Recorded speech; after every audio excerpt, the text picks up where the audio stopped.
आज हमारे सामने मैट अब्राहम्स की किताब थिंक फास्ट टॉक स्मार्ट के कुछ बहुत ही दिलचस्प विचार हैं। ये किताब उन लोगों के लिए है जो सोचते तो बहुत कुछ हैं, लेकिन जब बोलने की बारी आती है तो सही शब्द सही समय पर जुबान पर नहीं आते। और ये एक बहुत आम समस्या है ना?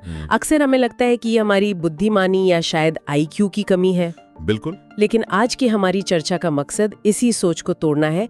हम ये देखेंगे कि क्या प्रभावी ढंग से बोलना वाकई एक सीखा जा सकने वाला हुनर है, जैसा कि ये किताब दावा करती है। हाँ, और चर्चा की शुरुआत इसी सवाल से करते हैं।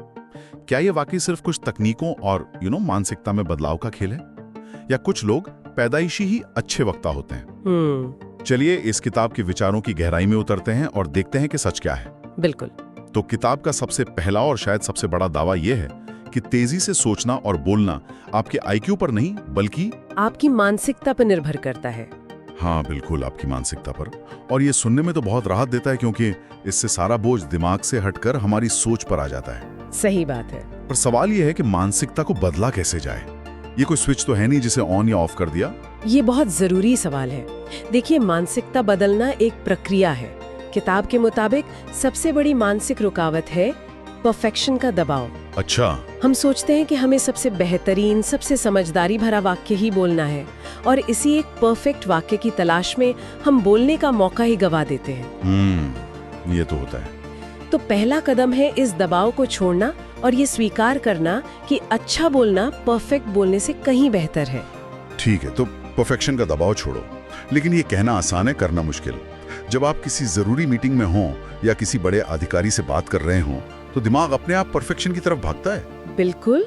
क्या इसके लिए कोई ठोस व्यावहारिक तरीका बताया गया है? हाँ बिल्कुल, और वो तरीके बहुत सरल है। पहला है 3 सेकंड का नियम। 3 सेकंड का नियम। हाँ, आपके दिमाग में जो भी प्रासंगिक विचार आता है उसे 3 सेकंड के अंदर बोल दें। ज्यादा सोचे मत, ज्यादा विश्लेषण न करें। अच्छा। शुरू में शायद आपके मुंह से कुछ अटपटी बातें निकलें, लेकिन धीरे धीरे आपका दिमाग बिना ज्यादा सोचे बेहतर विचार पेश करना सीख जाएगा। ये दिमाग की एक तरह की ट्रेनिंग है। दिलचस्प है। और एक तकनीक का जिक्र है ब्रेन डंपिंग। ये सुनने में थोड़ा अजीब लगता है, इसका क्या मतलब है? ब्रेन डंपिंग का मतलब है अपने दिमाग में चल रहे सारे विचारों को बिना किसी फिल्टर के बस एक कागज पर उतार देना। ओके। अक्सर हमारा दिमाग इसलिए जाम हो जाता है क्योंकि उसमें एक साथ बहुत कुछ चल रहा होता है। अधूरे काम, चिंताएं, नए आइडियाज। जब आप इन सबको कागज पर निकाल देते हैं तो आपके दिमाग को एक तरह की स्पष्टता मिलती है। तो दिमाग हल्का हो जाता है। बिल्कुल, वो हल्का महसूस करता है और जरूरी चीज पर ध्यान केंद्रित कर पाता है। इसमें एक खतरा नहीं है, अगर कोई अपने नकारात्मक विचारों को ही बार बार लिखता रहे तो क्या वो उन पर और ज्यादा ध्यान केंद्रित नहीं करने लगेगा? ये एक बहुत अच्छा पॉइंट है। किताब का उद्देश्य विचारों में उलझे रहना नहीं, बल्कि उन्हें दिमाग से बाहर निकालकर एक दूरी से देखना है। अच्छा, एक दूरी से। हाँ, एक बार जब विचार कागज पर आ जाते हैं तो आप उन्हें सिर्फ भावनाओं के तौर पर नहीं बल्कि डेटा के तौर पर देख सकते हैं। फिर आप तय कर सकते हैं कि कौन से विचार काम के हैं और कौन से सिर्फ शोर हैं। और इसी से जुड़ी एक और तकनीक है थिंक इन स्ट्रक्चर्स, यानी एक ढांचे में सोचना। पहले मुख्य विचार, फिर उसका कारण और अंत में एक उदाहरण। ये मुझे बहुत कारगर लगे क्योंकि ये बातचीत को एक दिशा देती है। बिल्कुल, और ये सिर्फ आपकी मदद नहीं करती, ये सुनने वाले की भी मदद करती है।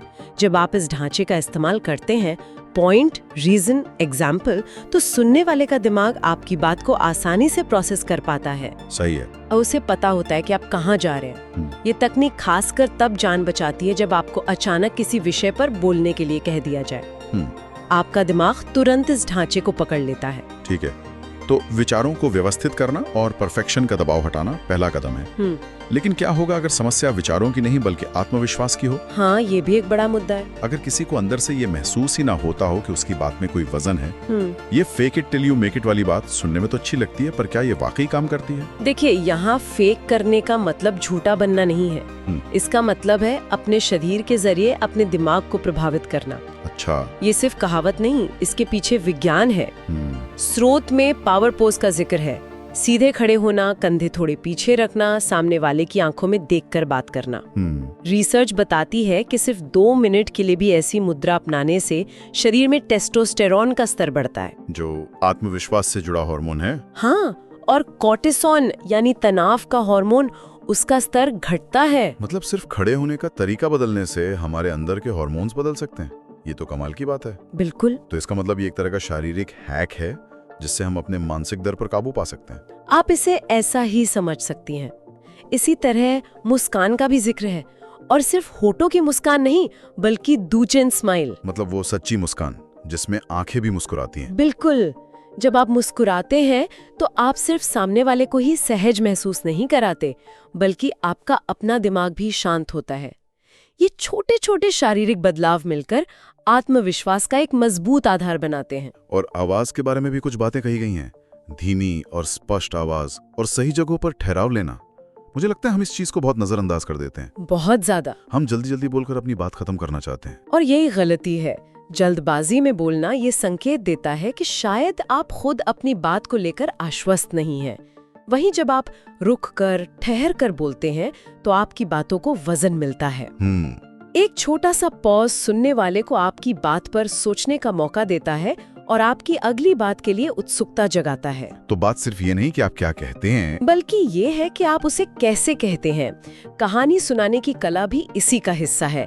तथ्य लोग भूल जाते हैं, कहानियां याद रहती हैं। ठीक है, तो आत्मविश्वास बनाया जा सकता है, पर किताब एक और बड़ा दावा करती है कि बुद्धिमत्ता भी सीखी और बढ़ाई जा सकती है। हाँ। ये उस आम धारणा के बिल्कुल खिलाफ है कि आप या तो स्मार्ट पैदा होते हैं या नहीं।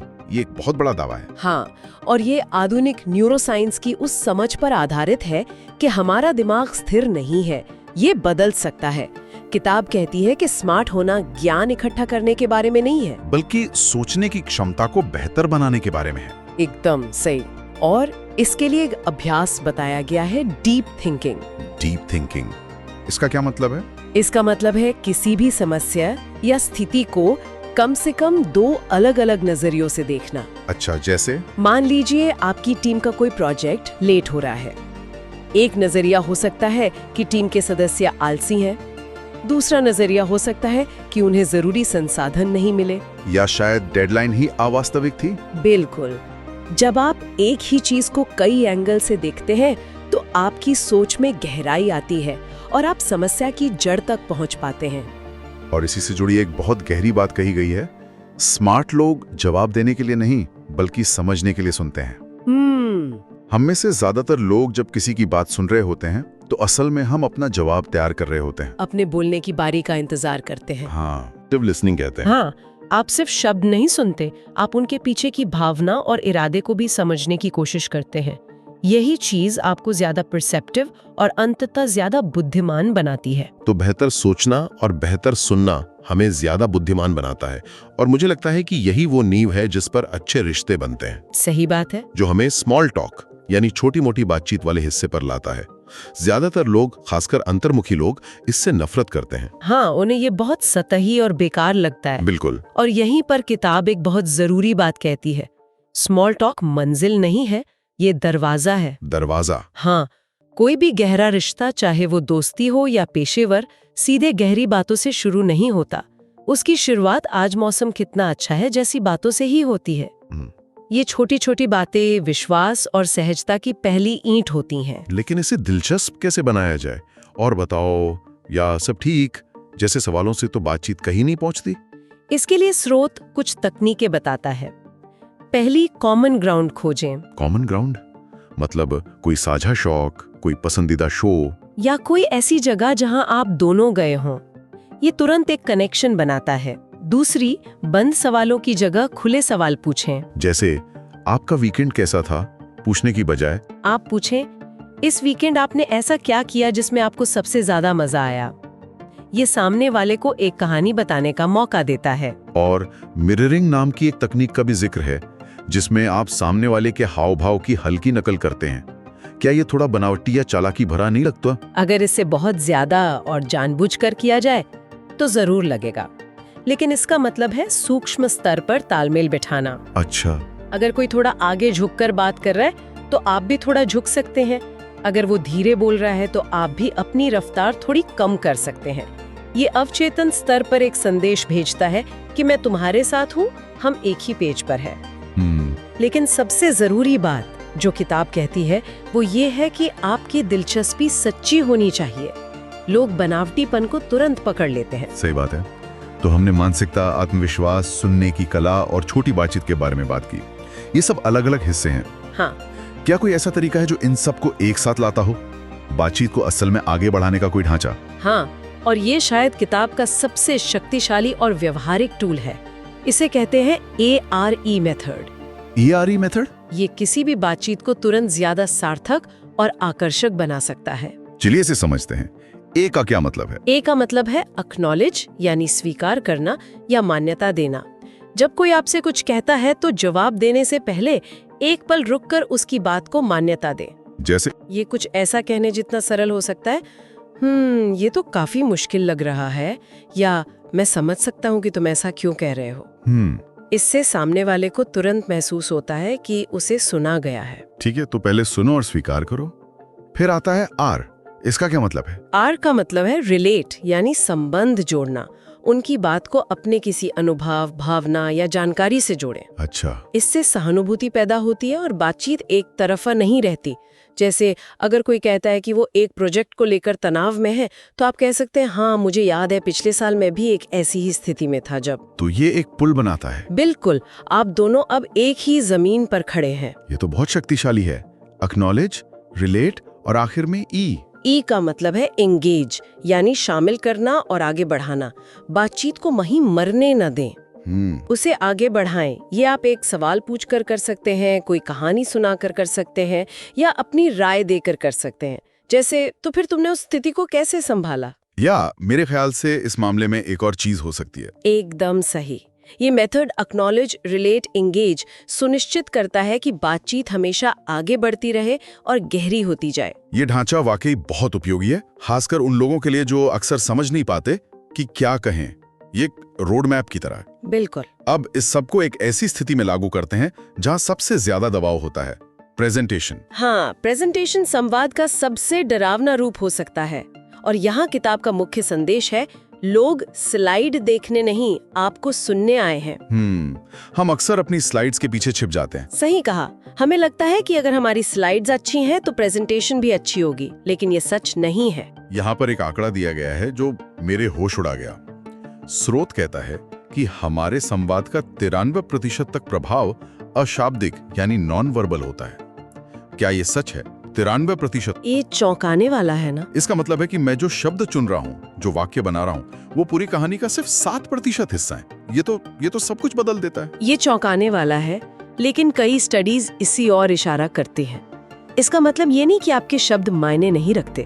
इसका मतलब है कि आपके शब्दों को असली ताकत आपकी बॉडी लैंग्वेज से मिलती है। आपकी आवाज के उतार चढ़ाव से, आंखों के संपर्क से। हाँ, आपकी ऊर्जा, आपका उत्साह, आपका आत्मविश्वास, ये सब मिलकर 93% प्रभाव पैदा करते हैं। तो अगर ये सच है, तो हमें अपनी तैयारी का 93% समय अपनी डिलीवरी का अभ्यास करने में लगाना चाहिए, न कि सिर्फ स्लाइड्स बनाने में। बिल्कुल, इसीलिए अभ्यास इतना जरूरी है।